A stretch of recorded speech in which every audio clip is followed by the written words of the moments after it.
హరిః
గురుర్బ్రహ్మా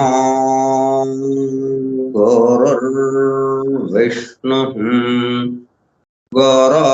గురుర్దేవో మహేశ్వరః గురుః సాక్షాత్ పరం బ్రహ్మ తస్మై శ్రీ గురవే నమః.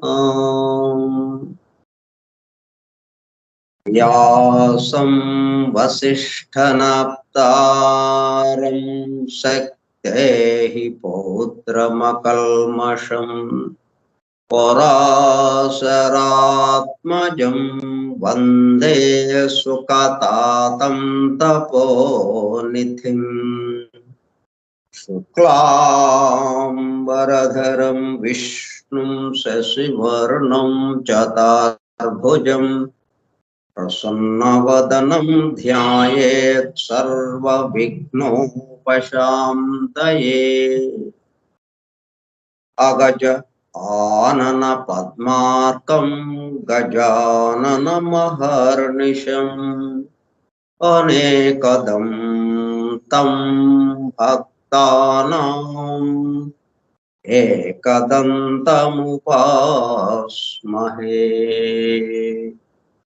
వక్రతుండ మహాకాయ కోటి సూర్య సమప్రభ నిర్విఘ్నం కురు మే దేవా సర్వకార్యేషు సర్వదా. సరస్వతీ నమస్తుభ్యం వరదే కామరూపిణి వేద్యారంభం కరిష్యామి సిద్ధిర్భవతు మే సదా.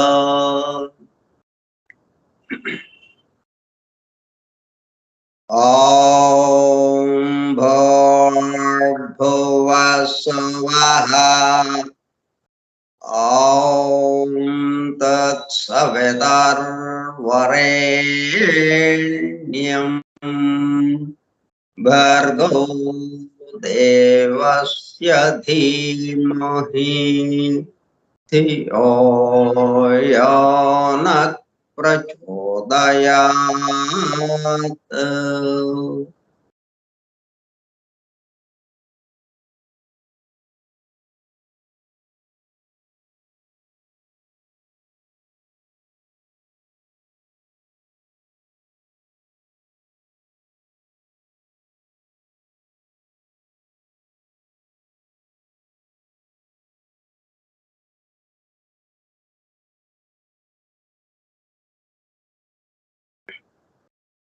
మనం ఉచ్ఛ్వాస నిశ్వాస నిరంతరం చేస్తూనే ఉంటాం మనం. ఈ దేహం వదిలిన మిగతా దేహాలతో పాటు కారణ శరీరంతో పాటు ఎక్కడున్నా కానీ అట్లాగే ఈ స్పేస్ కూడా పరమాత్మకి ప్రతీకగా ఉన్నటువంటి ఈ ఆకాశం కూడా చోటు కూడా పల్సేట్స్, శ్వాసక్రియ జరుగుతుంది, శ్వాసించుచున్నది. సృష్టి మొత్తం శ్వాసతో అనుసంధానమైంది. ద గ్రేట్ బ్రెత్ అని సీక్రెట్ డాక్టర్లు దాని గురించే చెప్పారు. ఇప్పుడు మనం గాలి పీల్చుకుంటున్నాం అంటే ఈ మహాకాశం నుంచి అది వదిలినటువంటి గాలిని మనం పీల్చుకున్నాం అంటే ఇక్కడ ఏమవుతుంది, భిన్నత్వంలోకి వస్తుంది. అక్కడంతా ఏకత్వంలో ఉంటే ఏకత్వం నుంచి భిన్నత్వంలోకి మారింది. మరలా నిశ్వసిస్తున్నాం, ఈ నిశ్వాసము దేంట్లోకి వెళ్తుంది, ఆ ఏకత్వంలోకి వెళ్ళిపోతుంది. అంటే భిన్నత్వం నుంచి ఏకత్వం, అనేకత్వం నుంచి ఏకత్వంలో ఇట్లా నిరంతరము జరుగుతూనే ఉంది. కాల ప్రమాణము తేడా వస్తుంది. ఈ ఉచ్ఛ్వాస నిశ్వాసాలు కొన్ని క్షణాల్లో జరిగేది. మన జీవితం మొత్తం కొన్ని సంవత్సరాలు, కొన్ని దశాబ్దాలు. అట్లా ఈ సృష్టికి సంబంధించి కాల ప్రమాణము, ఈ యుగాలకి సంబంధించి, కల్పాలకి సంబంధించి, బ్రహ్మ యొక్క ఒక రోజుకి సంబంధించి, మొత్తం బ్రహ్మాయుర్దాయము 100 సంవత్సరాలకి సంబంధించి ఏ కార్యక్రమం జరుగుతూ ఉన్నది, శ్వాసక్రియ జరుగుతూ ఉన్నది. ఏకత్వం నుంచి అనేకత్వము, అనేకత్వం నుంచి ఏకత్వం. ఈ ఒక్క విషయంలోనే మనం నిబంధింపబడి ఉన్నాం అనమాట. ఈ నిరంతరము జరిగే ఈ కార్యక్రమం, దీని పట్ల మనకి స్పష్టమైన అవగాహన ఉంటే అప్పుడు ప్రకృతితో మనం అనుసంధానం అయిపోతాం, ఈ సృష్టితో అనుసంధానం అయిపోతాం. మన శ్వాసక్రియ ఏకత్వంతో అనుసంధానంగా ఉంటుంది మనకి.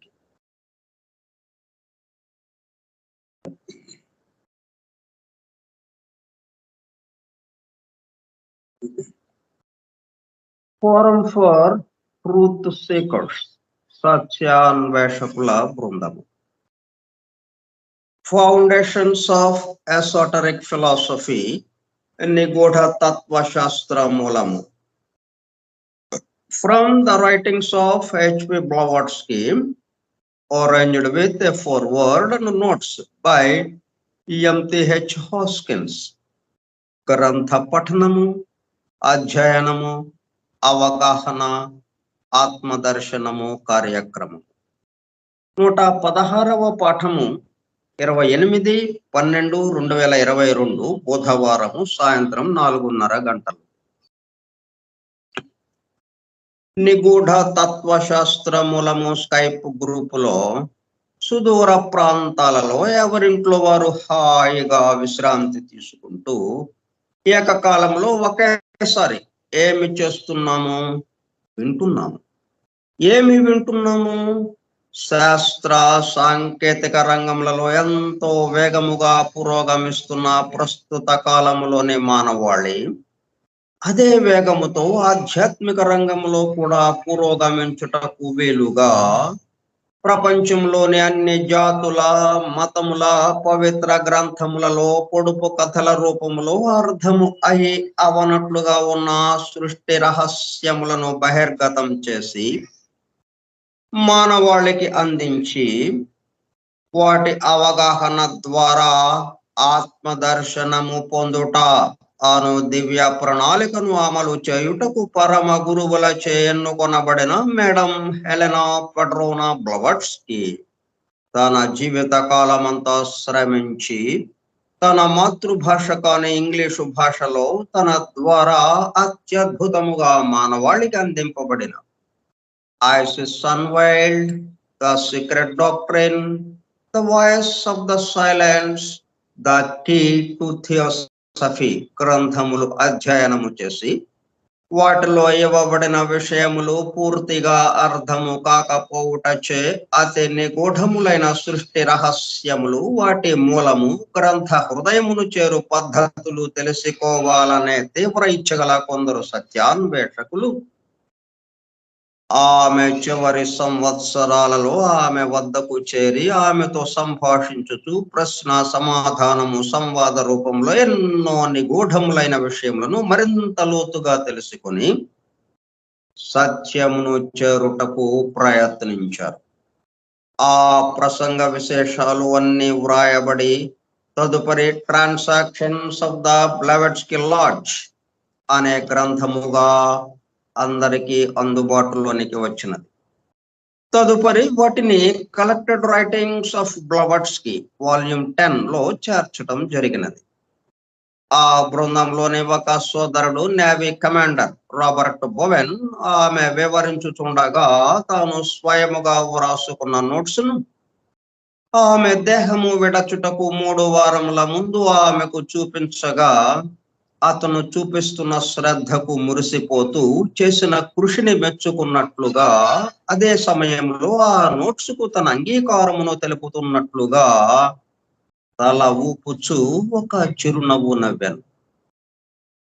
తదుపరి కాలంలో మరుగున పడిపోయిన ఆ నోట్స్ ను 40 సంవత్సరముల తదుపరి వారి కుమారుడు కెప్టెన్ పిజిబి బోవెన్ వెలుగులోనికి తీసుకువచ్చి దివ్య జ్ఞాన అధ్యయన పరులకు భవిష్యత్తు తరాలకు ఎంతో మేలు చేశారు. ప్రథమముగా 1932 సంవత్సరంలో థియోసఫీ ఇన్ ఐర్లాండ్ మ్యాగజైన్ లో ప్రచురింపబడినది. ఆ తదుపరి madam Blavatsky on how to study theosophy అనే పేరుతో చిన్న బుక్లెట్ రూపంలో అందరికీ అందుబాటులోనికి వచ్చినది. అపార జ్ఞాన సంపదతో వలరారుతున్న గ్రంథ సముదాయములో అందించబడిన విషయముల మొత్తమునకు అసలు మూలము ఏమిటి అనే విషయము ఆకళింపు చేసుకొనుటకు ఆ గ్రంథములలోనే అక్కడక్కడ నెంబర్డ్ స్టేట్మెంట్స్ అండ్ ప్రిన్సిపల్స్ ఉదాహరించబడినవని వాటి ద్వారా మూలము వద్దకు చేరుకోవచ్చునని మేడం బ్లెవెట్స్కీ తెలిపినారు. దానికి అనుగుణముగానే ఇంగ్లాండ్కు చెందిన EMTH హాస్కిన్స్ అనునామె ఆ నెంబర్డ్ స్టేట్మెంట్స్ అండ్ ప్రిన్సిపల్స్ ను ప్రధానముగా ద సీక్రెట్ డాక్ట్రైన్ నుండి 7 ముఖ్య అంశములను, ఐసన్ వైల్డ్ నుండి 10 సంక్షిప్త అంశములను సేకరించి ప్రతి దానికి తాను స్వయముగా వ్రాసుకున్న వ్యాఖ్యను జత చేస్తూ foundations of esoteric philosophy from the writings of H.P. Blavatsky అను పేరుతో గ్రంథముగా కూర్పు చేయడము జరిగినది. వాటితో పాటు కమాండర్ రాబర్ట్ బోవెన్ వ్రాసి బ్లెవెట్స్కీ ఆమోదము పొందిన నోట్స్ ను అనుబంధము ఏగా గ్రంథము చివర చేర్చడం జరిగినది.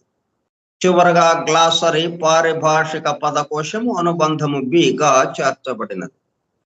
ఈ విధముగా దివ్య జ్ఞానమును అధ్యయనము చేయు పద్ధతులు, వాటి ద్వారా మూలమునకు చేరి అనగా సత్యమును చేరి తమ సత్య స్వరూపమునందు మేల్కాంచుటకు కావలసిన ప్రేమ పూర్వక సూచనలను తెలుపుతున్న గ్రంథరాజమును పఠిస్తూ అధ్యయనము చేయుచుండగా అత్యంత శ్రద్ధాసక్తులతో మేడం హెలెనా పెట్రోనా బ్లెవెట్స్కీ చెప్పుచుండగా ఆమె చుట్టూ చేరిన సత్యాన్వేషకుల బృందము వలె చెవియొగ్గి వినుచున్న అనగా ఒళ్ళంతా చెవులు చేసుకుని వినుచున్న ప్రియ సత్యాన్వేషక సోదర శ్రోతలకు నమస్కారం.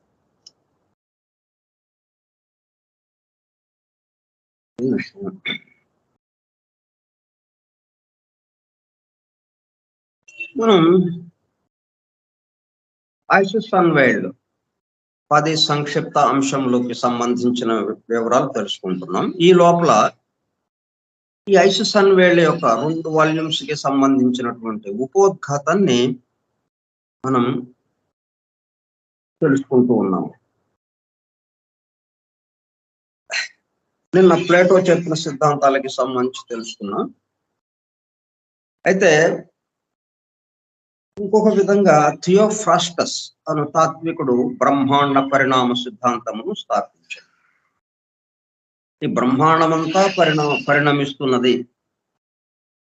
బ్రహ్మాండంలో ఉన్నటువంటి సమస్త జీవులు, గ్రహాలు, నక్షత్రాలు, ఇట్లా ఇవన్నీ ఎట్లాగైతే పరిణమిస్తున్నాయో ఈ లోకాలు, అట్లాగే బ్రహ్మాండం మొత్తం వీటన్నిటిని కలుపుకున్నటువంటి బ్రహ్మాండం ఏదైతే ఉందో సమస్త సృష్టి అది పరిణమిస్తూ ముందుకి ముందుకి అభివృద్ధి చెందుతూ వెళుతున్నది అన్న భావనతో ఈయన సిద్ధాంతాన్ని తీసుకొచ్చాడు. థియోఫ్రాస్టస్ అన్న ఆయన. ఇంకా ఆయన ఏంటంటే ఆయన సిద్ధాంతం ప్రకారం ఇప్పుడు ఏం చేసింది ఈ ఐసిస్ సన్వేళ్లు మనకు అందివ్వడంలో ప్రధాన ఉద్దేశము ప్రపంచవ్యాప్తముగా ఈ సృష్టికి సంబంధించి ఒక విషయానికి సంబంధించే ఈ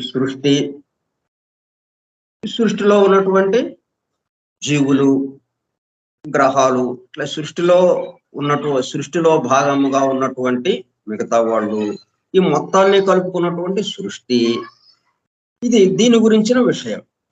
ఇది ఎలాగా ఆవిర్భవించింది, అంతకుముందు ఎల్లప్పుడూ ఉందా ఇది, ఒకప్పుడు లేకుండా ఒకప్పుడు ఉండి మరలా లేకుండా పోతూ ఉన్నదా, ఇట్లా దీని గురించిన విషయాలు ఎంతో మంది ఎన్నో పరిశోధనలు చేసి రకరకాల సిద్ధాంతాలను ప్రతిపాదించారు తత్వవేత్తలు ప్రపంచవ్యాప్తముగా.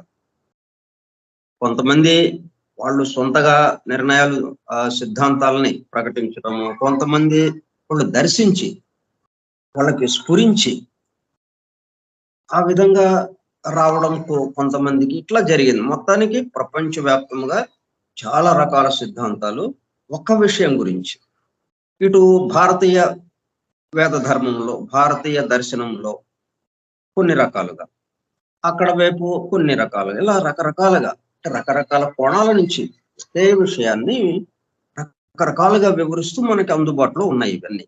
అయితే సామాన్య ప్రజలుగా ఉన్న మనం దేన్ని అనుసరించాలి, దేన్ని పట్టుకోవాలి అన్నట్టుగా మనం గందరగోళ పడకుండా ఉండటానికి ఏం చేసిందంటే ముందేమో ఉన్నాయన్నీ ఒక చోట పెట్టింది. ఒక చోట పేర్చేటప్పుడు కల్లా అప్పుడు మనకే ఒక క్లారిటీ వచ్చేస్తుంది, ఒక స్పష్టమైన అవగాహన వచ్చేస్తుంది. ఎందుకంటే ఇన్ని వివరాలతో ఇంతమంది ఇన్ని రకాల సిద్ధాంతాలు చేసిన మొత్తానికి కలిపి కామన్ గా ఉన్నది, కామన్ గా అన్నిట్లోనూ సమన్వయంగా ఉన్నది ఒక విషయం దాంట్లో ఉంది. అది పట్టుకుని మనం దాన్ని సీక్రెట్ డాక్టర్ లో మనకు అందజేశారు. ఐసిస్ సన్వేళ్ల తర్వాత సీక్రెట్ డాక్టర్ ఇవ్వడంలో ఉద్దేశం ఏంటంటే ముందు ఐసిస్ సన్వేళ్లలో మనకి పరిచయం చేశారు. చేసిన తర్వాత ఇంతమంది తత్వవేత్తలు ఇన్ని మతాలకి సంబంధించి, ఇన్ని పవిత్ర గ్రంథాలకి సంబంధించి, ఇన్ని దర్శనాలకి సంబంధించి వీటన్నిటిలోనూ ఏకత ఒకటి ఉన్నది, ఒకదానికి సంబంధించే ఇన్ని విషయాలు బాగా వివరింపబడ్డాయి. దాన్ని సీక్రెట్ డాక్టర్లో మనకి స్పష్టంగా అందజేశారు. కాబట్టి ఇప్పుడు ఏంటంటే మనం ఐసిస్ సన్వేళ్లలో ఇదిగో రకరకాలుగా వేదాన్ని గురించి ఎట్లా ఇచ్చారు అది మనం తెలుసుకుంటున్నాం సంగ్రహంగా. కాబట్టి దీనివల్ల ఏమవుతుందంటే మనం ఇదంతా తెలుసుకోవడం వల్ల సీక్రెట్ డాక్టర్ను 2 వాల్యూమ్స్ మనము చదివిన వాళ్ళం అవుతాం. బ్రహ్మాండమందు ప్రతి విభాగమునను కనిపించు ఆకాశమున ప్రాణవంతములైన కొన్ని శక్తులు వ్యక్తులై ఊహలు కలిగి ఆత్మతత్వమూర్తులై వర్తించుతున్నారు.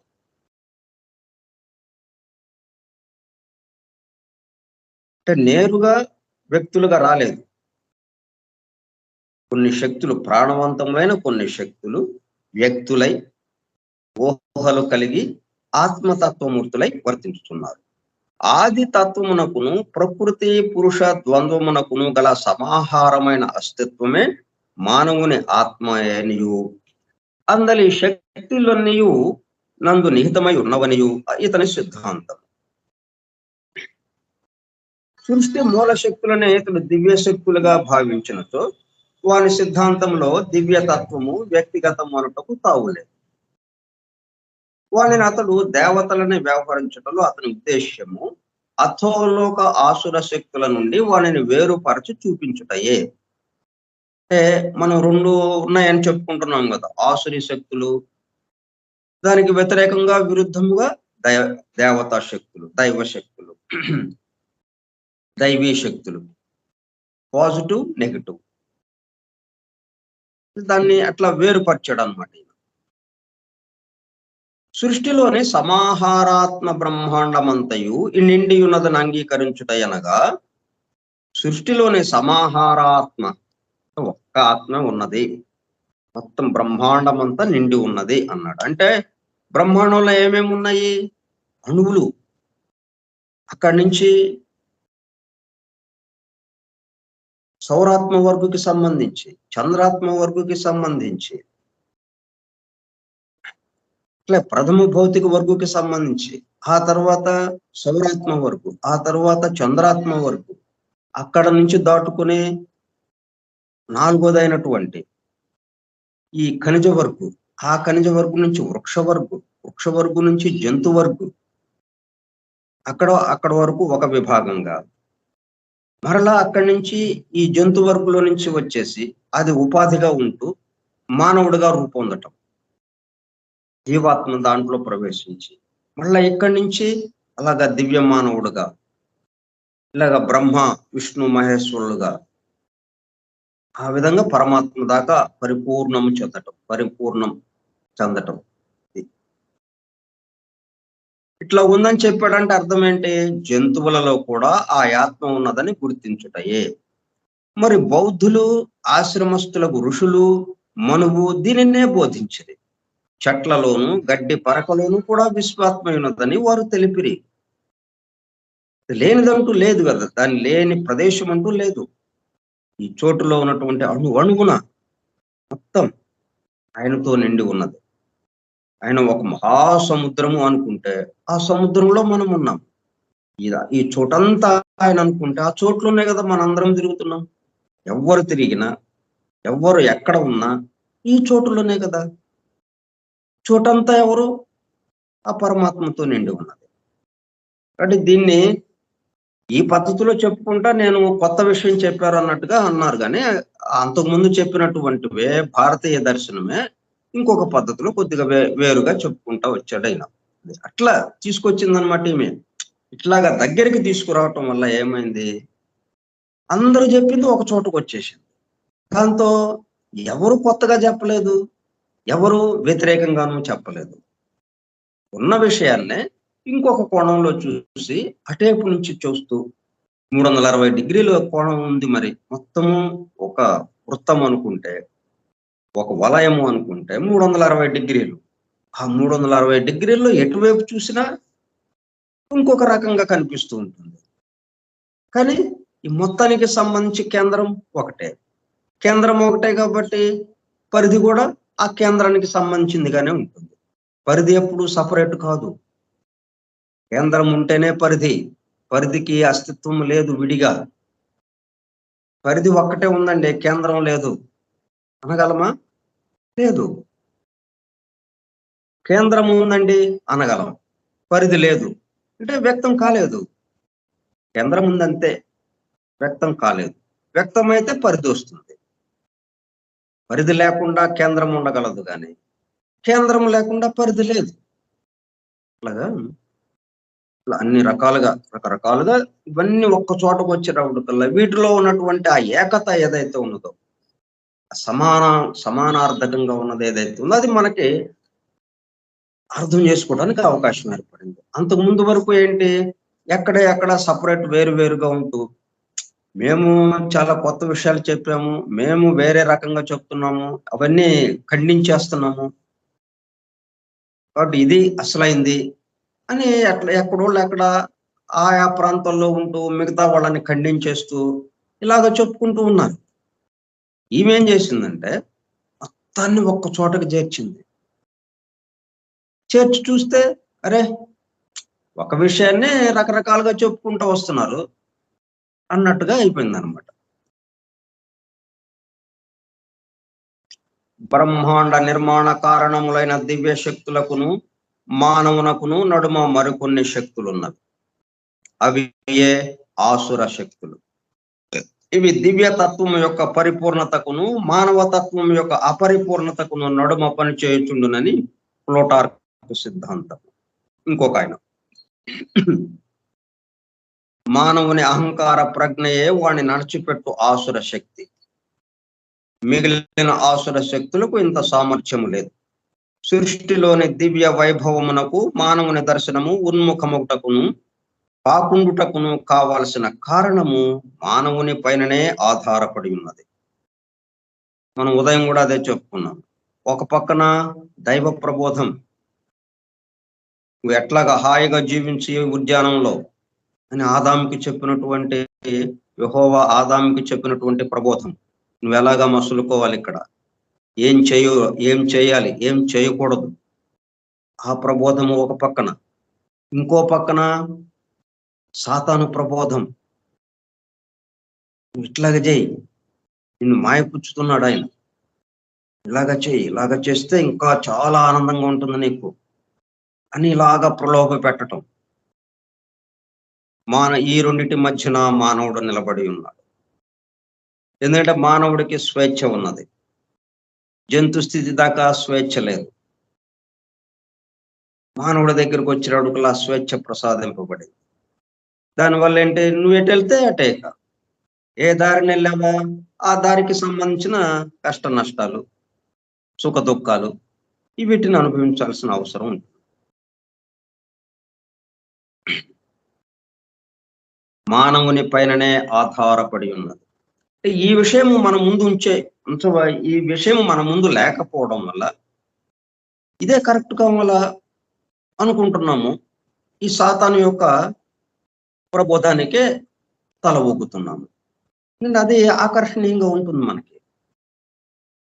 ఎందుకంటే దేహాత్మ యొక్క ప్రభావం అది.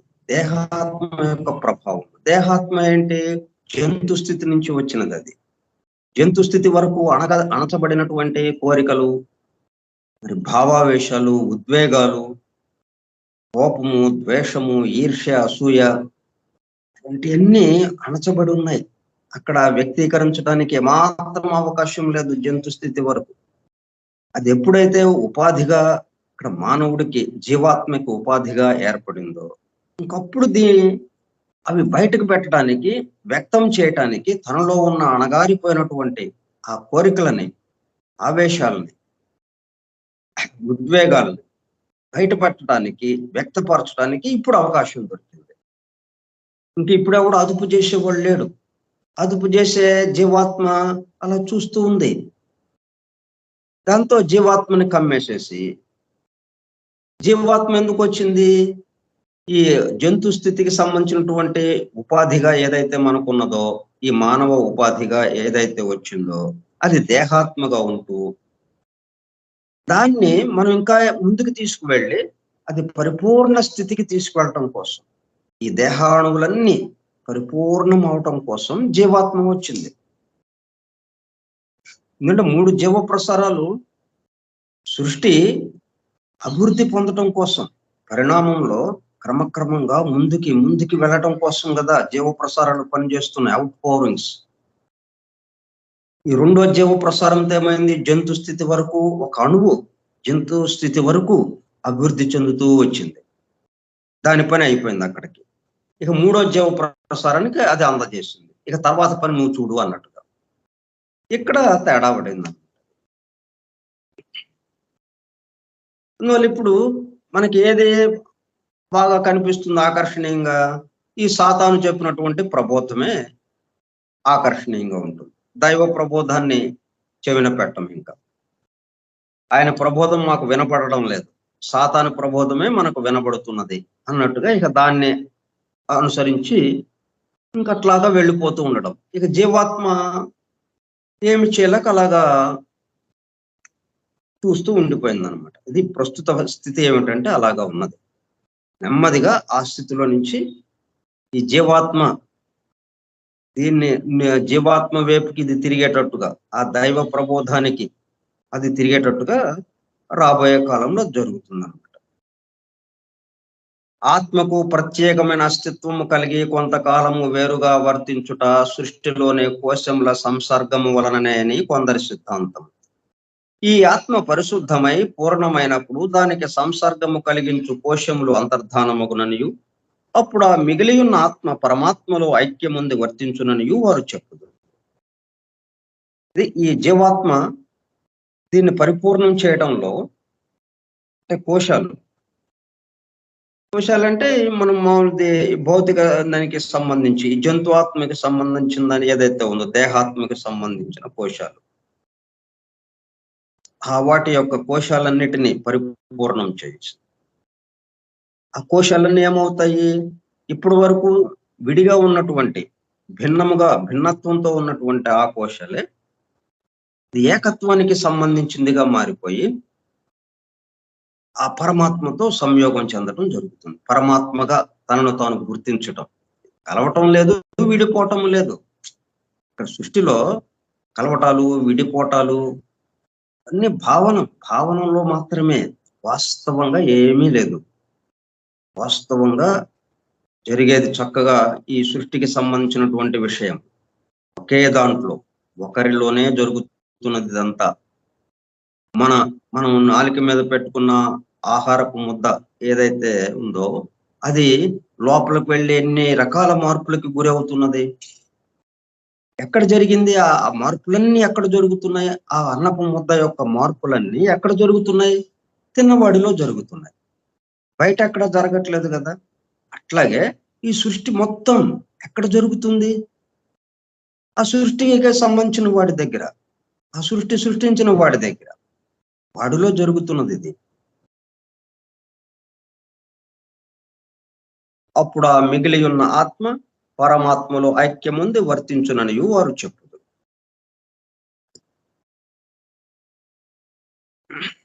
అంటే ఇప్పుడు మనం ఇట్లా ఎలా చెప్పుకోగలుగుతున్నాము?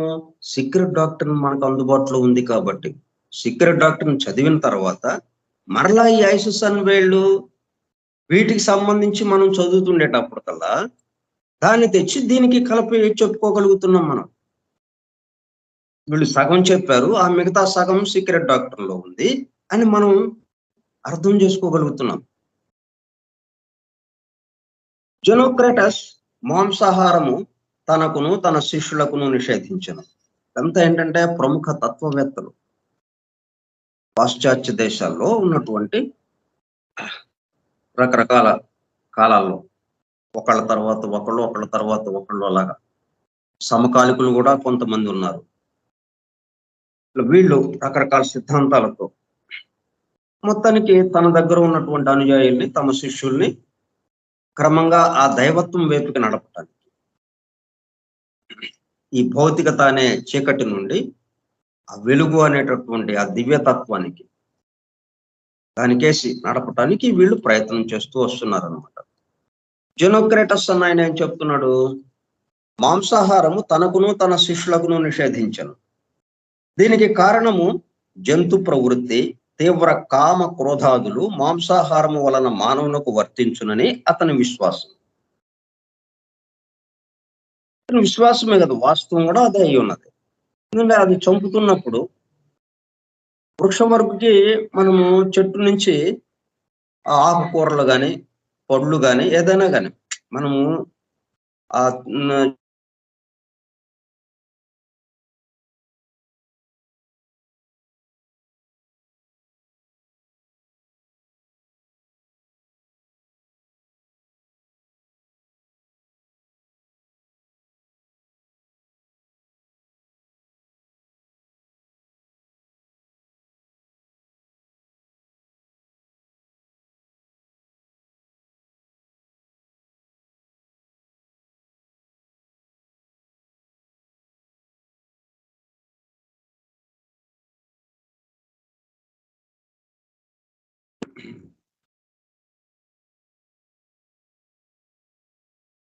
వృక్షవర్గు ఏంటంటే దానికి మరణం లేదు అన్నట్టు, మళ్ళీ వెంటనే చిగురిస్తుంది.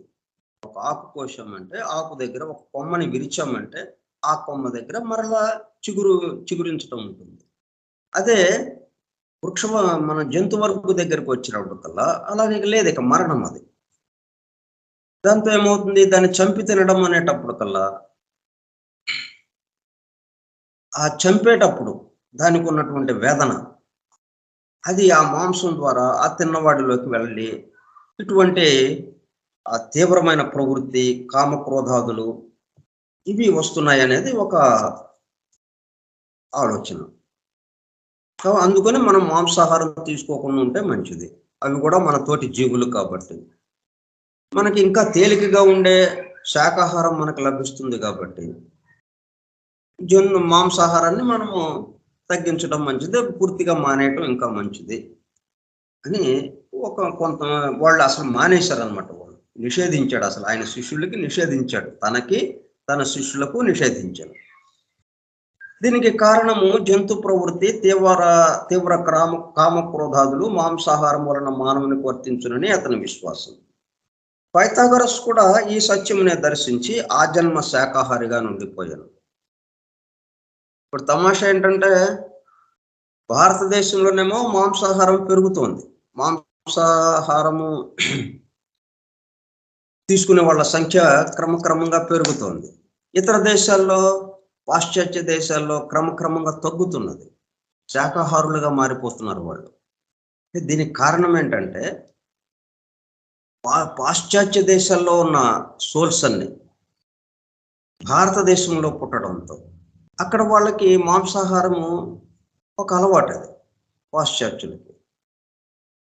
కాబట్టి అది ఇక్కడ వచ్చేటప్పుడు కల్లా ఎందుకంటే ఇక్కడున్న సోల్స్ అన్ని కూడా పూర్తిగా దాదాపుగా పరిపూర్ణ స్థితి చెంది ఉన్నత దివ్య మానవుడిగా అటువైపుకు వెళ్ళిపోవటంతో భారతదేశానికి ఒక ఖాళీ ఏర్పడ్డట్టయి, ఆ ఖాళీలోకి పాశ్చాత్య దేశాల నుంచి ఆత్మలు ఇటువైపు వచ్చి ఇక్కడ జన్మించడం జరుగుతూ ఉన్నది అన్నమాట. ఇప్పుడు భారతదేశంలో ఎక్కువ భాగము పాశ్చాత్య దేశాలకి సంబంధించిన సోల్స్ ఇక్కడ జన్మించి ఇక్కడ జీవితం కొనసాగిస్తూ ఉన్నాయి. అందువల్ల మాంసాహారము యొక్క సంఖ్య, తీసుకునే వారి సంఖ్య పెరుగుతూ ఉన్నది, మాంసాహారుల సంఖ్య పెరుగుతూ ఉన్నది అన్నమాట. అక్కడ ఎందుకు తగ్గుతుంది? అక్కడ ఈ భారతీయులకి సంబంధించి అంతకుముందు భారతీయ సోల్స్గా ఉన్నవాళ్ళు, వాళ్ళు నిజాయితీ, సమయపాలన అన్న కొన్ని అత్యద్భుతమైనటువంటి క్రమశిక్షణకి సంబంధించినటువంటి గుణాలు నేర్చుకోవడానికి పాశ్చాత్య దేశాల్లో పుడుతున్నారు ఇప్పుడు వాళ్ళు అంతకుముందు ఇక్కడ ఉన్నప్పుడు శాకాహారులుగా ఉన్నవాళ్ళు, అందువల్ల అక్కడ శాకాహారులు పెరుగుతూ ఉన్నారు. ఇప్పుడు అక్కడ వాళ్ళు ఇక్కడ ఎందుకు పుట్టారు? ఇక్కడ ఆ ఆత్మతత్వానికి సంబంధించి, బ్రహ్మ విద్యకి సంబంధించి ఇక్కడ మనం భారతదేశంలో నేర్చుకోవాల్సి ఉంది కాబట్టి ఇక్కడ నేర్చుకోవడానికి వాళ్ళు ఎక్కడ పుడుతున్నారు, అట్లా ట్రాన్స్ఫర్ అవుతూ ఉన్నారన్నమాట. ఇటు వాళ్ళు అటు. దానివల్ల ఈ ఆహారపు అలవాట్లలో కొంచెం తేడా వస్తూ ఉందన్నమాట. అట్లా కూడా మనం అనుకోవచ్చు. పైథాగరస్ కూడా ఈ సత్యమునే దర్శించి ఆ జన్మ శాకాహారిగా ఉండిపోయారు. వీరందరికీ గురువులు భారతీయ తత్వవేత్తలే. అందు జెనోక్రటస్ ఉత్తమ సద్గుణములను ఆదరించి ఆచరణలో పెట్టి మిగిలిన లక్షణములను తీవ్రముగా నిరసించుట కూడా చేసింది. తన శీలము కళంకరహితమై తన సాధనము తీవ్ర నియమములను అనుసరించి ఉండవలననియు ఇంద్రియ లౌల్యము తగదనియు బోధించును. మానవుడు తనలోని దివ్యత్వము చేత భౌతిక శక్తులను జయింపవలననియు హృదయాంతరాళములలోని రహస్య వాంఛలలో కూడా పవిత్రత నలవడ చేసుకునవలననియు తత్వ జిజ్ఞాస యజ్ఞమయ జీవితము ఉపదేశమందుట ఆవశ్యకమనియు బోధించు. ఇట్లా ఏ లక్షణాలు మనకి భగవంతుడికి, ఆ భగవద్ అనుభూతికి, దైవానుభూతికి అడ్డంకులో వాటిని నిషేధించాడు. వాటిని ఆచరించుకుని ఉంటే బాగుంటుంది, వాటిని దూరం పెట్టండి అన్నట్టుగా చెప్పుకుంటూ వస్తూ, ఏ లక్షణాలు మనలో ఉంటే ఆ దైవానుభూతికి దగ్గర అవుతాము వాటిని అలవాటు చేసుకోండి, వాటి ద్వారా మనం జీవితాన్ని గడపండి ఆ లక్షణాలతో అని చెప్పి ఇలాగా చెప్పుకుంటూ వచ్చారన్నమాట. అయితే ఈ చెప్పుకోవడంలో ఏమవుతుందంటే కొన్ని దూరంగా పెట్టడం, కొన్ని దగ్గరికి తీసుకోవటం, దూరము దగ్గర, దాంతో ఆ ద్వైత భావం అనేది అలాగే ఉండిపోతా ఉంది. ఇక్కడ ఏకత్వ భావనలోకి రావాలి మనం, అద్వైత సిద్ధాంతంలోకి రావాలి. అద్వైతము ద్వైతము అనేది లేదనమాట. నో టూ అన్నట్టుగా, రెండు అనేది లేదు, ఉన్నది ఒకటే. కాబట్టి దూరం పెట్టడము అనే దాన్ని ప్రత్యేకంగా మనం అనుకోకుండా మనం మనకు కావాల్సింది ఏంటి? మన స్వస్థితి. మన స్వస్థితిని మనము మర్చిపోయాం కాబట్టి దాన్ని గుర్తు చేసుకోవటం. గుర్తు చేసుకోవటము అనంటే మర్చిపోవటం అంటే ఏంటి? ఆ స్థితిలోనే మనం ఉన్నాము. స్వస్థితిలోనే మనం ఉండి ఆ స్థితిని మర్చిపోవటం వల్ల ఇంకొక రకంగా మనం ప్రవర్తిస్తున్నాం. అది గనక గుర్తుంటే ఇలాగ ప్రవర్తించం మనం. అందువల్ల మరపు వల్ల ఇది జరుగుతుంది కాబట్టి మనము మన స్వస్థితిని గుర్తు చేసుకోవటం. అంటే సమస్తము యెహోవా యందు ఇదంతా జరుగుతున్నది అన్నట్లుగా ఆయన గురించి ఆలోచిస్తూ ఆయన కోసం మనం పనిచేయటం అన్న భావనలోకి వెళ్ళిపోతే అప్పుడు ఇటువంటి మనం కొన్ని ఈ జాగ్రత్తగా అంటే మనం ఆ దైవానుభూతికి ఉపాయం ఏంటి? దైవానుభూతి కోసం ఇదిగో ఇవన్నీ మనం సాధనలు చేయాలి. ఈ సద్గుణాలను అలవరుచుకోవాలి. దుర్గుణాలన్నీ వదిలిపెట్టాలి. మాంసాహారం వదిలిపెట్టాలి. ఇట్లాగా కొన్ని వదిలిపెట్టాల్సినవి ఉన్నాయి. కొన్నేమో అలవరుచుకొని బలవంతంగా ప్రయత్నపూర్వకంగా దాన్ని సాధన చేయాలి. ఇట్లా చేస్తే కానీ మనకు ఆ దైవ దర్శనం జరగదు అని ఒక భావం. కానీ మనకి గోదాదేవిది మనం ఉదయాన్నే చదువుకుంటున్నాం మరి. తిరుప్పావై ఆ వ్రతం చేస్తున్నాం మనం. ఈ 30 రోజులు ఆ వ్రతంలో ఉన్నాం మనం. రోజుకొక పోసరాన్ని గానం చేసుకుంటున్నాం. దాంట్లో చెప్పేదేంటి? ఆయన తప్ప ఉపాయం కూడా ఆయనే. ఉపాయము ఆయనే, ఉపాదేయము అంటే ఏదైతే పొందుదాం అనుకున్నామో ఆ పొందేది ఆయనే. ఆ పొందటానికి కావలసినటువంటి ఉపాయము అంటే ఏ సాధన ద్వారా ఆయన పొందాలి అన్నది కూడా ఆయనే అన్నట్లుగా మనము వెళ్ళాలి అనేది ఈ ఒక పద్ధతి. అప్పుడేంటి ఈ సాధనలని ఇట్లాగని తీసేటలు, కూడికలు, తీసివేతలు, హెచ్చవేతలు, భాగాహారాలు ఇవన్నీ ఎగిరిపోతాయి.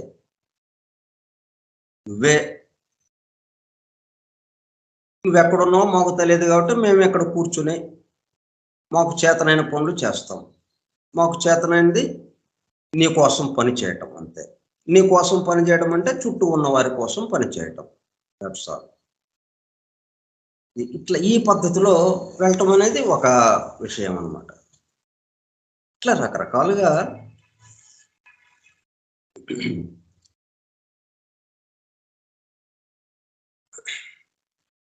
తత్వ జిజ్ఞాస యజ్ఞమయ జీవితము ఉపదేశమందుట ఆవశ్యకమనియు బోధించను. యజ్ఞమయ జీవితం అంటే నా చుట్టూ ఉన్న వారి కోసం, నా చుట్టూ ఉన్న వారి కోసం నేను చేసే ప్రతి పని, ప్రతి ఆలోచన, ప్రతి మాట నా చుట్టూ ఉన్న వారి కోసం. ఎందుకు నా చుట్టూ ఉన్న వారి కోసం అంటే ఈ సృష్టి యొక్క పరిణమించటంలో, అభివృద్ధి చెందటంలో నా వంతు సహకారంగా నేను ఇది చేస్తున్నాను. ఎందుకంటే బ్రహ్మాండం అంతా పరిణమిస్తూ పరిపూర్ణతకేసి దారితీస్తూ ఉన్నది ఈ సృష్టి అంతా. పరిపూర్ణతకేసి దారితీస్తుందంటే ఎంతో పని చేయాల్సిన అవసరం ఉంది. మనకు అప్పజెప్పబడ్డ పని మన జీవితంలో ఇదిగో ఇప్పుడు మనం చేస్తున్న పని మనకు అప్పజెప్పబడింది. ఎవరెవరికి ఏమేం పనులు అప్పజెప్పారు, ఎవరెవరు ఏ పనులు చేస్తున్నారో ఆ పనులే వాళ్ళకి అప్పజెప్పబడింది. ఆ పనులు అప్పజెప్పబడ్డాయి కాబట్టి ఆ పనులు చేస్తున్నాం మనం. అయితే మనం ఇక్కడ చిన్నదేమి చేసాము, నా కోసం అనేటప్పటికల్లా మొత్తం అర్థం మారిపోయింది దానికి. నా అభివృద్ధి కోసం ఇది చేస్తున్నాం అనుకుంటున్నాం కానీ ఇవే పనులు సృష్టి పరిణమిస్తూ ఆ పరిపూర్ణతకేసి అది దారి తీస్తూ వెళ్తుంటే దానికి దోహదపడటం కోసం ఈ పనులు జరుగుతున్నాయి. సృష్టి పరిపూర్ణత్వం చెందటం కోసం ఈ పనులు మనం చేస్తున్నాము అన్నది మర్చిపోయామన్నమాట. అట్లా అది యజ్ఞమయ జీవితం ఉపదేశం అందుట ఆవశ్యకమనియు బోధించను. ఎవరు? జెనోక్రాటస్ అన్నాయన.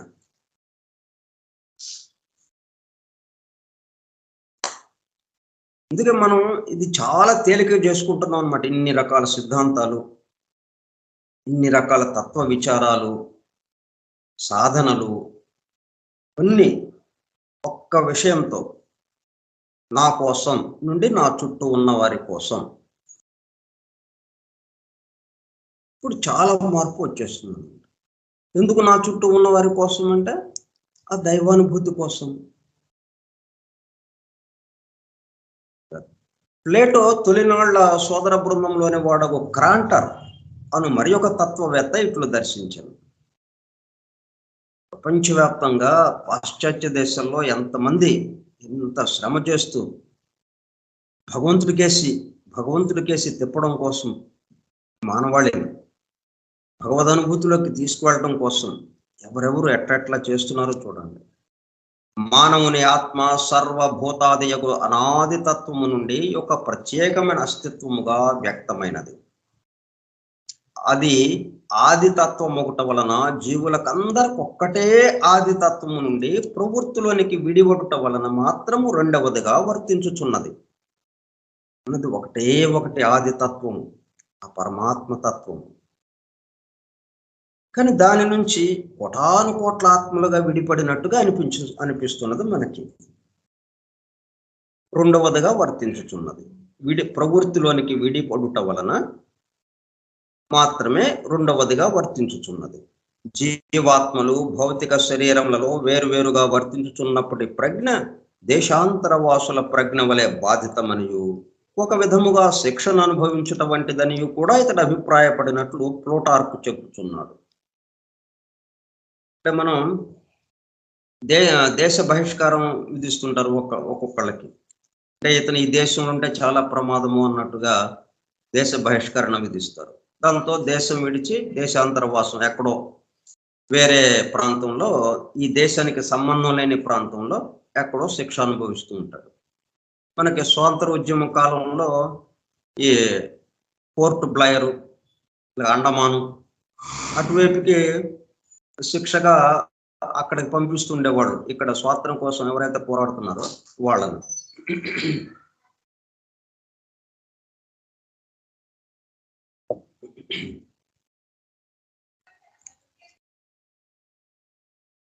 అప్పుడు ఈ దేశానికి సంబంధించిన వాడు ఇంకొక చోట జీవిస్తుంటే ఎంత బాధగా ఉంటుంది.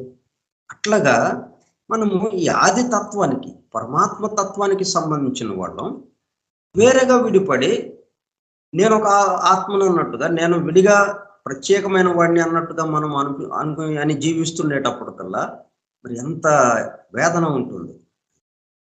అది వాస్తవమా?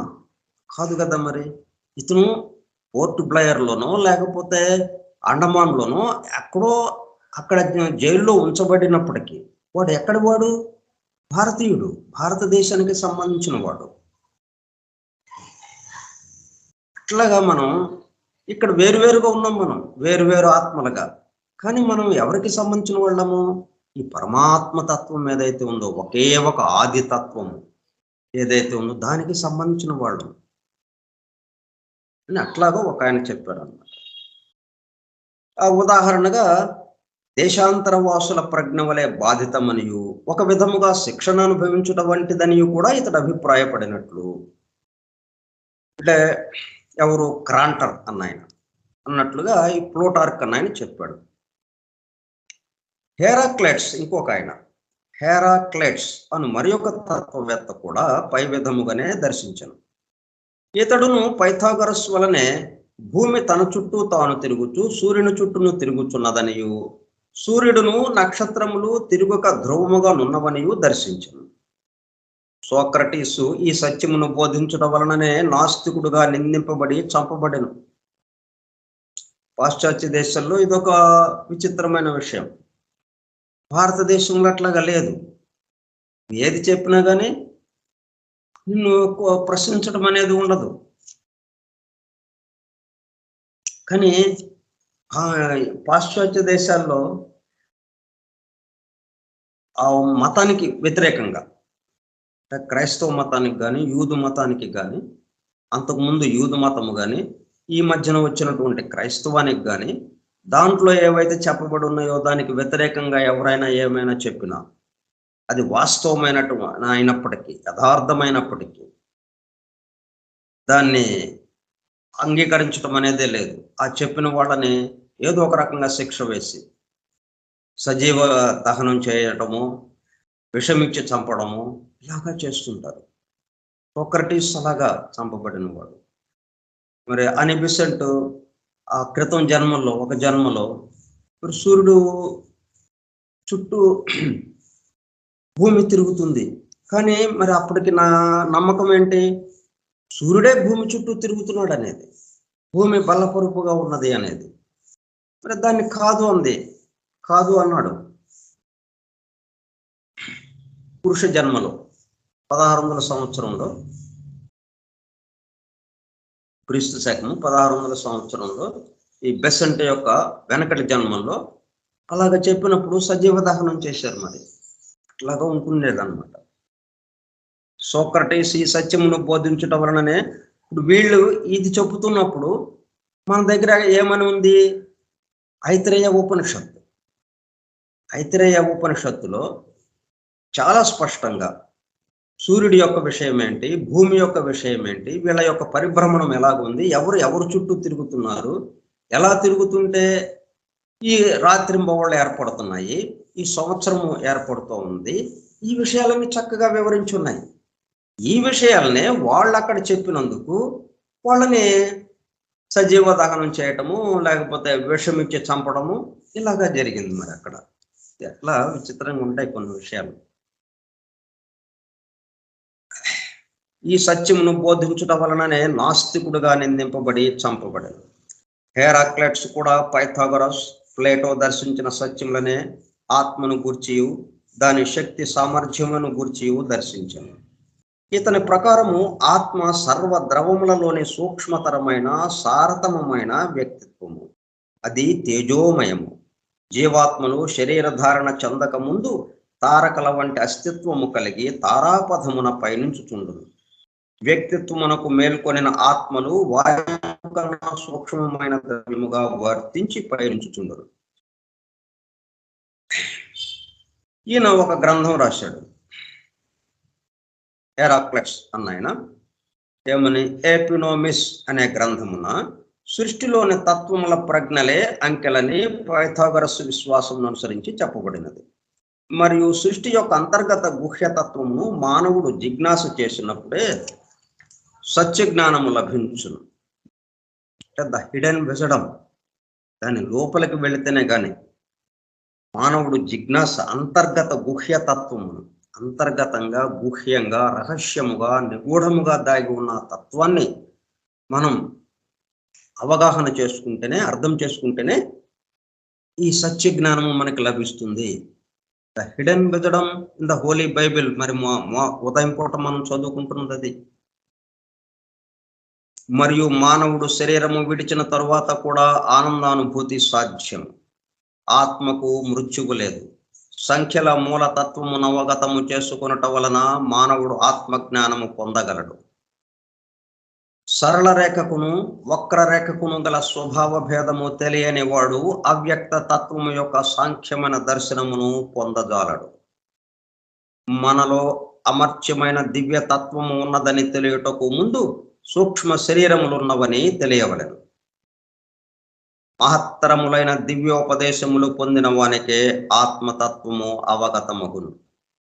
గోళమున ద్వాదశారయంత్రము లభించు విధానము బయటపెట్టిన వానిపై నల్ల దైవశక్తి కోపించునని ఒక చిత్రమైన వాక్యమును అయాంబ్లికస్ అను తత్వవేత్త చెప్పాను. వీళ్ళలో కూడా కొంతమంది రహస్యాలు బయటికి చెప్తే దైవశక్తి కోపిస్తుంది, రహస్యాలు రహస్యాలుగానే ఉంచాలి అన్నట్టుగా ఒక అభిప్రాయం. ఇప్పుడు సరళ రేఖ, ఈ సరళ రేఖ అంటే ఈ రేఖల ద్వారానే అవ్యక్త తత్వం యొక్క సాంఖ్యమైన దర్శనమును పొందవచ్చు. ఎట్లాగా? సరళ రేఖ మనము 10 అంగుళాల AB అనే సరళ రేఖ గీసామండి. ఎక్కడి నుంచి మొదలెడుతున్నాం? ఏ దగ్గర మొదలు పెట్టాం. ఏ దగ్గర మొదలుపెట్టి ఎంత దూరం వెళ్ళాలి మనం? 10 అంగుళాలు. ఏ పద్ధతిలో వెళ్ళాలి? అడ్డముగా. అదే పద్ధతిలో అట్లాగా బి దగ్గర ఆపేసాం. 10 అంగుళాలు బి దగ్గర. ఇప్పుడు ఈ సరళ రేఖ ఏ నుంచి బి వరకే పరిమితమా? ఏ కన్నా ముందు ఉన్నది దాన్ని మనం తీసుకోలేదు, ఏ దగ్గర నుంచే మనం తీసుకున్నాం. తర్వాత బి తర్వాత ఉంది సరళ రేఖ, కానీ దాన్ని మనం తీసుకోలేదు. మనం బి వరకే తీసుకుని ఆగిపోయాం. ఏ దగ్గర మొదలుపెట్టి బి దగ్గర ఆగిపోయాం మనం. అట్లా ఆగినంత మాత్రాన ఈ ఏబి వరకే ఈ సరళ రేఖ అంటానికి లేదు. సమస్త సృష్టి కూడా ఈ దుర్గోచరం అవుతున్నటువంటిది వ్యక్తమైనటువంటి సృష్టి అంతా కూడా దీనికి ముందు ఏదో ఉన్నది, దీని తర్వాత ఉన్నది. అంతేగాని మనకి ఏదైతే మన పంచేంద్రియాలకు అందుతుందో ఇంతవరకే, ఇక లేదు, మిగతాది అటు లేదు ఇటు లేదు అంటానికి లేదు. ఈ సరళ రేఖ ద్వారా మనకు ఆ జ్ఞానం లభిస్తూ ఉన్నది. అట్లాగా రేఖాగణితం ద్వారా ఎంతో జ్ఞానాన్ని అందజేశారు ఈ పైథాగరస్. ఇట్లా ఈ తత్వవేత్తలందరూ కూడా, చాలా మంది తత్వవేత్తలు రేఖాగణితం ఆధారంగా మనకి ఆత్మతత్వము, ఆత్మజ్ఞానము, ఆ బ్రహ్మ జ్ఞానము, బ్రహ్మ విద్యని ఉపదేశించారు అన్నమాట. ఇంకా సరళ రేఖ చాలు మనకి. సరళ రేఖ ఏకి ముందు ఉన్నది, ఆ ఏకి వెనక ఎక్కడి నుంచో ఉంది రేఖ. ఈ సరళ రేఖ ఎక్కడ బయలుదేరిందో తెలియదు, ఎక్కడ అంతమవుతుందో తెలియదు. అనంతమైనటువంటిది ఆ రేఖ. దాన్ని మనం ఏం చేశాము, మనకి ఎంతవరకు కావాలో అంతవరకే తీసుకుంటున్నాం. మనం ఏదైతే తీసుకున్నామో ఇదే ఫైనల్ కాదు, మనకి అందినంత వరకు మనం తీసుకుంటున్నాం. ఏ బి అన్నదాన్నే మనం తీసుకున్నాం. అట్లాగని ఏ బి వరకే ఈ సరళ రేఖ అని పరిమితము కాదు, అపరిమితమైనటువంటి రేఖ. అట్లాగా ఈ రేఖాగణితాన్ని సంబంధించి ఎన్నెన్నో విషయాలు పైథాగరస్, ఆ త్రిభుజానికి సంబంధించి సమకోణ త్రిభుజము, దాంట్లో 10 చుక్కలు, ఆ ద్వాదశార యంత్రం, 10 చుక్కలు అదొక యంత్రముగా ఇట్లా మనకి అందుబాటులోకి తీసుకొచ్చారు. సో ఇట్లాగా మనం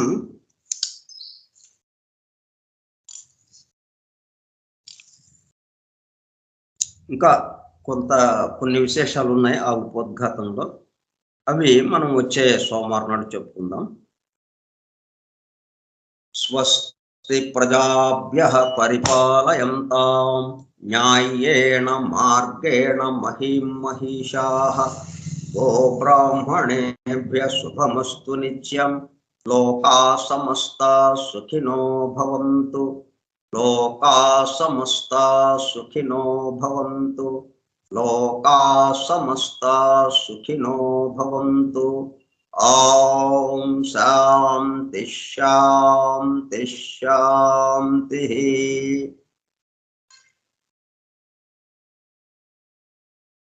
ఓపికగా విన్నటువంటి సోదర సత్యాన్వేషక బృందమునకు ధన్యవాదములు. Thank you all.